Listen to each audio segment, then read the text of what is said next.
Welcome to The Art of Medicine, the program that explores the arts, business, and clinical aspects of the practice of medicine. I'm Dr. Andrew Wilner, and today my guest is Dennis Leber. Welcome, Dennis. Oh, glad to be here. Thanks. So, Dennis, your title is Chief Information Security Officer. Is that right? Chief That's correct. Information Security Officer at the University of Tennessee Health Science Center, where I'm an associate professor. And today we're going to talk about the type of security that you do, which isn't bodyguard security. We're going to talk about cybersecurity. And I think, these days everybody has a computer and everybody has to deal with passwords. And cybersecurity, from, having your password hacked to um, people getting into your accounts and protecting them, and how much of this is a real problem. And then I was wondering, on an institutional level, you have the responsibility of keeping the institution safe. I want to talk about that, and I also want to talk a little bit about hospitals, because I read that hospitals are kind of an easy target because they have a lot of information about, they don't have their bank accounts, but they've got social security numbers and birthdays and addresses. And that's kind of an easy target for people that are interested in this sort of thing. And I remember it's got to go back at least 15 years. I happened to meet in passing an FBI agent, nothing I did, but he had been assigned to the president. And I was asking him about, guns and defense. He didn't do any of that. He was all into cybersecurity. And this was when the computers were sort of becoming new. He said, this is really where the threats are. So before we get into the details, I want you to tell me what's your background and how did you get yourself into this position? Sure. So the quick down and dirty. Out of high school, I wasn't as motivated as I was now, and I went into the Marine Corps instead of college. Well, that So sounds like spent a the lot of motivation to me. Yeah. Well, they motivate you, that's for sure. They set the course of the rest of my life, and I needed that. When I left the Marine Corps after 4 years of active duty, I joined the Louisville Police Department in Louisville, Kentucky, and I was a law enforcement officer for about 14 years. And I became I wouldn't really say disheartened is the right word, but I became disheartened with that career. I noticed a lot of other officers that had trained me when I was a young rookie, when they retired, they went and became a police officer somewhere else. And I was like, surely to God, I'm capable of more than being in law enforcement for 20 years and then going back to law enforcement. Um, so I started talking to some friends and mentors and decided that it was time for me to go to college, and had a friend that worked at UPS, which they have a big hub in Louisville. And he said, come work for me. And I had some experience in logistics. So they hired me as a production manager, and I started using the UPS college fund and my military GI bills, and I started going to college. So several years and several degrees later, I'm now about to complete my Ph.D. I'm scheduled to complete it in April of 2021. I've got an associate's, a bachelor's, and a master's. But when I was going through the programs, I was like, what do I want to focus my career on? I still had that desire to serve. I still had that desire to protect people. And my loving wife said, hey, you like computers, you like security. Why don't you do that cybersecurity thing? Because I had a few options listed. And she was like, cybersecurity's got your name all over it. And that's where I went. Went straight into delve head first in cybersecurity. Got my bachelor's of science in it, got my master's in information systems, and even my PhDs in cybersecurity. Um, the Army, I had joined the Army Reserve after some time during all this going on. And during the second Gulf War, the Army called me back to active duty. So I did 4 years of active combat duty with the Marine Corps, and then 4 years with the Army during the war. And I had those degrees, and the commander of the unit was like, hey, you can be our computer guy, basically. It's the S6 communications, but it's computers. And I just took advantage of that. So while I was finishing my degrees, every little bit of training that the Army wanted to give me around cybersecurity and information technology and pay for any certifications, I would just stick out one hand when they put something in it, and I was putting it in my pocket. I stuck out the other hand and let them put something else in it. So I came out of the Army and was instantly hired at an auto manufacturing company to do IT and cybersecurity, and it just ran from there. So all my jobs and careers have progressively grown with more responsibility and building several. I've built about 3 or 4 cybersecurity programs from the ground up, which led me progressively to now a C-suite executive leader of cybersecurity. Now, the University of Tennessee for Health Science Center, let's put this in perspective so an idea of the scope of your responsibility. So how many computers are under you that you have to be responsible for? Um, it's been a while since the last count, and there's some unknowns out there, but tens of thousands. To Tens put of it thousands. easily, so I would put it in perspective too. We have the students and we have the computers that they use and they bring themselves to access our networks, right? We have all our professors and our faculty, right? And then we have our operations, but we also have our research facilities. And then we have our clinics and our medical facilities. So it's not just computers, but we have such a wide plethora of different needs and different specialities, just like our simulation, the surgery simulation center. We have a whole lot of Internet of Things connected over there. So um, I have every imaginable possible technology solution that needs protected here at our university. Well, we have a limited amount of time, and I'm just going to start with a personal question. And I think many people will relate to this. Changing passwords. I have never understood the logic of this. In other words, if your password is still working and it's safe, what is the logic to change it since it was already safe? I mean, if someone's broken into it, you know what I mean?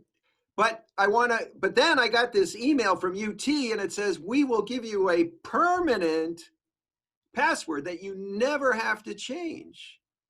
And I said, that's what I want. So tell me, how much does it make any sense, first of all, to change your password when it's working fine and nobody's hacked it? Because then you're going to have a new one that's available. And that's what, the amount of time that everybody spends changing passwords. Every time I change my password, there's 10 things that don't work anymore. And it takes 3 days for them to all catch up until the next 90 days. So a lot of loss of productivity nationwide. So give us some insight. So there's really 2 schools of thought, right? So there's the cybersecurity best practices where it says, hey, it's good to change your password every so often. And it's kind of like keeping the nefarious actors guessing. But to your point too, if it's not hacked, then it's not at risk. But one of the risks that a lot of people that don't take in consideration is, where else do you use that password?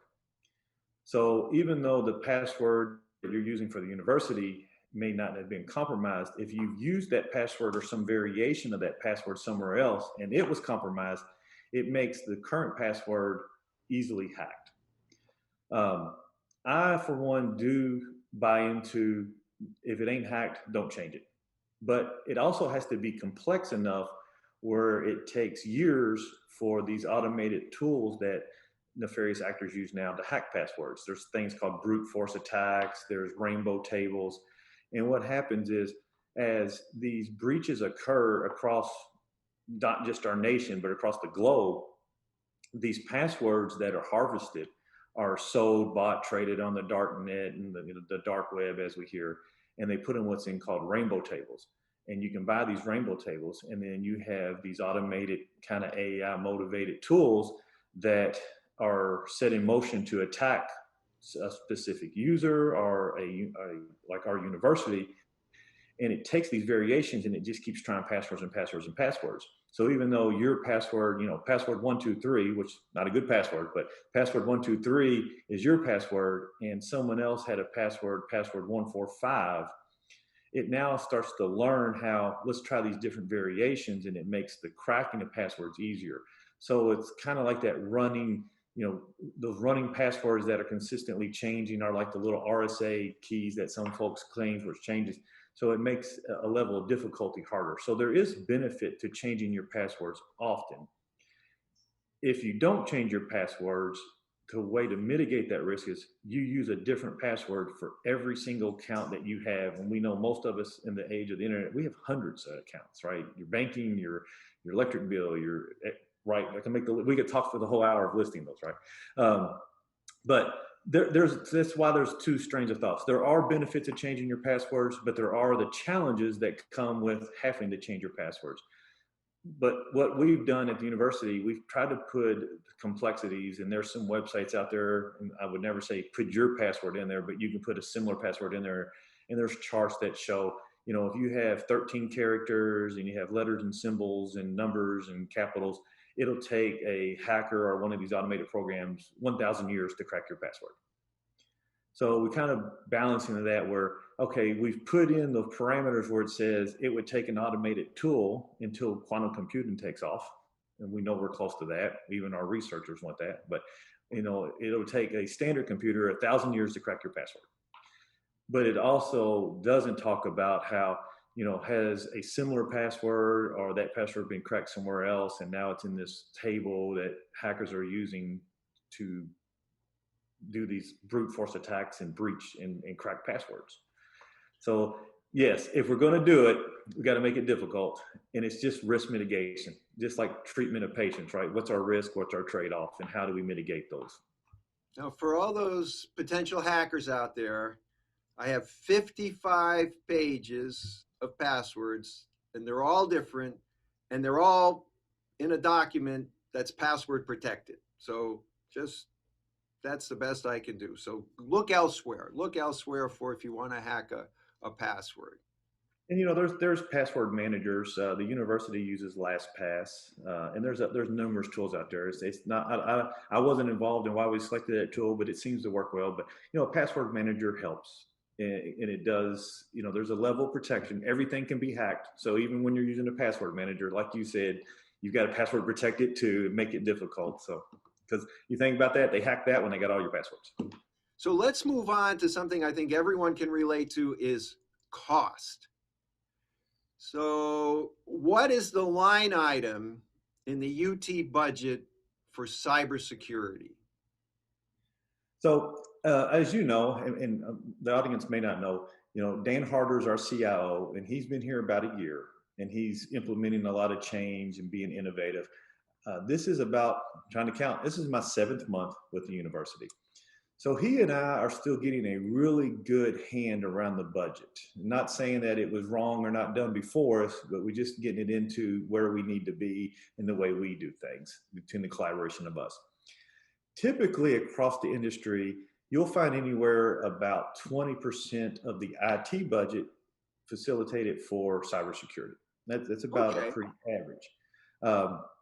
I'll get on the soapbox for a minute. I'm an advocate, and the industry is moving towards where cybersecurity and IT should not be one organization or under it, but it is.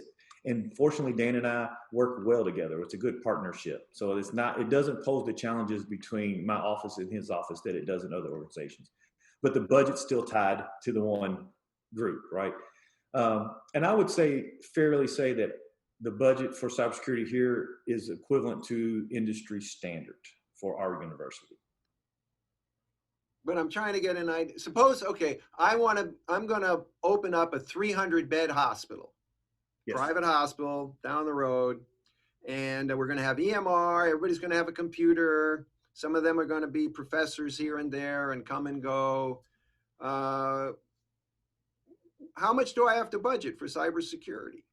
What's that? How many employees do I need? Can one guy do it? Do I need 100 guys? What is my scope here? So one person would definitely not be enough. 100 folks may or may not be enough. Right? May or may not. So we're already into maybe triple digits of people whose only purpose is to protect the organization. Sure, and a lot of that ties into, where I would start with a new 300-bed hospital. One, we don't recreate the wheel. So there's some industry standards out there like that 20% of budget. There's some standard cybersecurity practices that are foundational that you put in place. And, it's like triaging the patient. There's a few things that you do every time a patient comes in, regardless of what their illness is. So cybersecurity is similar to that. There's good cyber hygiene, there's endpoint protection, there's email and spam protection. There's some foundational items that you can do very affordable. Some items, even kind of free by the way you configure your systems and your policies and procedures. But you really have to look at two things: your people, processes, and technology, and your technical and administrative controls. And that's where it would get very involved. We would sit down and go, okay, these are the business functions. These are the core processes and procedures that our hospital are going to do and offer. These are the technologies that our hospital desires to implement and use and utilize at the hospital to treat our patients. Then we have to look at the risk to those technologies. And a simple one that most people understand is like email, right? So we are going to use email and we're going to use Office 365. Then we take the time to have the discussion with you're the owner of the hospital, so it's paramount that you're in this discussion. But okay, what are the risks to the email and using email? Are we going to allow HIPAA be emailed back and forth? Are we going to require username and passwords? And I'm just making up some scenarios. Then once we identify those risks, we apply the financial impacts to those risks. There's a lot of recent studies that are kept up to date. I think right now, and this is from memory, but it's about $1.4 million a year that a company faces in costs due to email breaches and misconfigurations. I think the average cost last year for 2019 for a business, when you take in malware and phishing attempts, it was like $13 million a year. So now we have a quantifiable number to go, hey, it's costing our company about $13 million a year in cybersecurity incidents. So then we look at what our risk mitigation factors are and the tools that we need and the people that are skilled to run those tools and meet those tools. And it's like, it's just like insurance. We wouldn't spend $500,000 to protect a $500 item, right? I've heard people say you don't build a $500 fence for a $5 horse. I mean, so you have those conversations and it's looked at from the business functionality and the core business function of what are we spending to protect our assets. But I'm sure you use the medical analogy.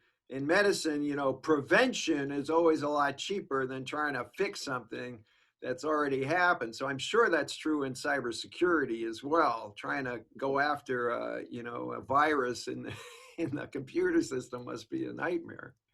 Absolutely. And so it's hard to really put a number on it because it's situational, like treating a patient, right? I mean, depending on what the illness is that it dictates the treatment. All right. Well, I'm going to ask you a question now that you're going to like. All right. Okay. So what can users do to help you? That is a great question, and I appreciate that question. So one is staying aware, taking cybersecurity seriously, and understanding that cybersecurity, even though we have myself and a whole cybersecurity office dedicated to protecting, cybersecurity is still everyone's responsibility. There's data owners and system owners. So if I set up a research technology solution for you tomorrow, that's your system, right? The data that you manipulate in research, that's your data. So understanding your data, understanding the importance of your data, if there's any regulations around your data, is paramount that you understand that. And then working with the security office to go, hey, I've got this data. It's intellectual property. If someone stole it, it would be detrimental to the world, and we need to protect it. And then we are able to sit down and have those conversations about, okay, well, here's what it costs. Here's what we need to do. Here's the risk and the risk mitigations to it. So just taking it serious. Don't being complacent. There's a lot of folks that make assumptions that I'm on my computer and it's safe, and that's not always true. I mean, there's understanding just some of the foundational risks, like keeping your computers up to date, not clicking those links, those annual security awareness training classes that we give every year. And so often those items that are listed in there and those highlighted, we apply a lot of behavioral analytics and a lot of threat to it. So we look over the last year and go, what were some of the top threats that we faced or the risks that we faced? And then we apply those in the next year's training because those were the biggest risks that were caused injury to us. And just keeping that awareness mindset. Okay, that's great. I got one more question, and that's about email. I read in the fine print, at the hospital, that your email doesn't really belong to you, and at any time the account could be closed. So when I'm sending in a UT email, right, and how because what happens with security is it compromises your privacy. So there's a balance there also. So how private are my emails? Can my emails be read by other people, for example? Short answer, yes. So a I will little more definitely detail. keep that in mind. Right. So, but in more detail, working at any corporation, the assets of the corporation belong to the corporation or the business, right? So the use of the email is UTHC email, and it should be used mainly for business purposes. And there's also the reason why that happens because it's company property, right? You're using company property. It's like the roads we drive on. We don't own the roads. It's a privilege to use it, and it helps us get around, and it's convenient. So email is the same concept. Email is there for you to conduct business on behalf of the UTHSC business. These emails are open to the Freedom of Information Act because we're a state school. So there's state law that says, hey, anybody at any time can submit a FOA request, and depending on a few rules and laws, there is some restrictions, and we could get into detail, but basically they can have your emails and read them, just like our documents. The university is subject to audits because of regulatory compliances like HIPAA and FERPA. We have certain rules and regulations we're reliant to that makes these things subject to audit and evidence and investigations. And just for the insider threat alone, and this is where we still balance the privacy. So we're not going to obscurely go into your emails and just look because we're curious one day. Think about like in our medical practices. Once you are treating a patient, you can't go back and look at their record just because you want to. It's only when you're treating the patient or they're in front of you, right? Same for like your staff and your nurses can't go, oh, my cousin was in here last week, I'm just going to pull up the EHR and look, right? That's it. Not there's that need to know and in line with your business. So same thing with my security office in the university. We're not just sitting down with Dr. Brown and go, okay, today, Dr. Wildner, right? No, it's going to have to be something that prompts that. There's an investigation, there's a request. It may be, we felt that maybe someone took over your account and sending spam and you weren't aware of it, and we just need to look type of thing. So yes, it's university property. Yes, we can look, but there is a balance between privacy and a need to know and the need to do that. And you think about how many emails you send a day, and I forget the exact number, but we probably have like 4,000 to 5,000 total folks on faculty and staff in the university. There's just no way we could look at all of them. Right? Dennis, this has been fantastic. Well, first of all, I think I've done you a favor. We've provided information to everyone how they can help with cybersecurity. And I think this last bit of discussion, you're going to see an enormous drop off of emails and a far less things to screen, at least over the next few weeks until people get complacent again. And I Sure. see where your law enforcement background, which is pretty deep. I think your wife was right. It Yeah. really evolved naturally into cybersecurity, which we all have to, it's a big challenge. So I want to thank you for being on the program. It was instructive, it was fun. And is there anything else you'd like to add about just things that people should know or? Sure. Well, again, I appreciate you having me on. I enjoyed it anytime. And, as the Chief Information Security Officer for the university, that's what I'm here for. I'm here for the university. So anytime you have those questions, I have a deep knowledge and experience of regulatory and compliance within cybersecurity as well.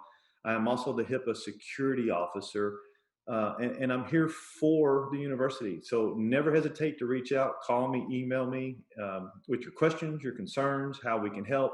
Because the main thing about cybersecurity and the concept that I take with our team here is cybersecurity is not an inhibitor, it's an enabler, right? We want to make sure that you are able to do your job, do it securely, and protect you. We don't want, it's like the seatbelt in the car. If we can help protect you facing some fines from HHS or OCR because of a HIPAA breach or something, I'm down for that. That's part of my role. I see that as an obligation. So anytime, reach out. I'm here. Dennis, that's great. And I'm not going to put your email here because I don't want you to be spammed, but Dennis can be easily found on the UT website if you want to go find him. He's not hidden at all. So I want to thank you once again. I'm really glad we had this opportunity, and I'm going to continue to learn more about cybersecurity and hopefully keep my accounts safe. All right. Thank you, Doctor. Thank you.